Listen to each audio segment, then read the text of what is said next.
અખિલ કચ્છ વાઘેર સમાજ દ્વારા આગામી તારીખ 15મી ઓગસ્ટ સ્વાતંત્ર્ય પર્વના દિવસથી ટુંડા બંદર ઉપર માછીમારી કરવા માટેની પરવાનગી આપવામાં આવે તે પ્રકારનું વાતાવરણ પ્રસ્થાપિત થાય અને યોગ્ય કાર્યવાહી થાય તે સંબંધે એક આવેદનપત્ર પાઠવવાનો કાર્યક્રમ યોજવામાં આવ્યો હતો.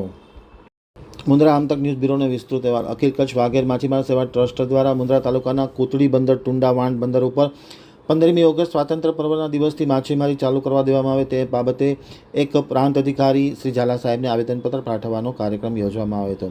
અખિલ કચ્છ વાઘેર માછીમાર સેવા ટ્રસ્ટના પદાધિકારીઓના પ્રમુખ હાજી હુસેનના સહિત અન્ય પદાધિકારીઓના ઉપક્રમે આવેદનપત્ર પાઠવવાનો કાર્યક્રમ યોજવામાં આવ્યો હતો. પાઠવેલ આવેદનપત્રમાં જણાવવામાં આવ્યું હતું કે આગામી 15મી ઓગસ્ટ સ્વાતંત્ર્ય પર્વ 75 વર્ષ દેશને પરિપૂર્ણ થઈ રહ્યા છે. અમૃત મહોત્સવ ઉજવવામાં આવે છે. આવી પરિસ્થિતિ વચ્ચે ટુંડા બંદર ખાતે અનેકવિધ માછીમારી પરિવારો પોતાનું ગુજરાન ચલાવી રહ્યા છે, ત્યારે તેમને માછીમારી કરવા માટેની પરવાનગી આપવામાં આવે બંદર પર તે પ્રકારનું પરમિશન આપવા માટેની માગણી કરવામાં આવી છે.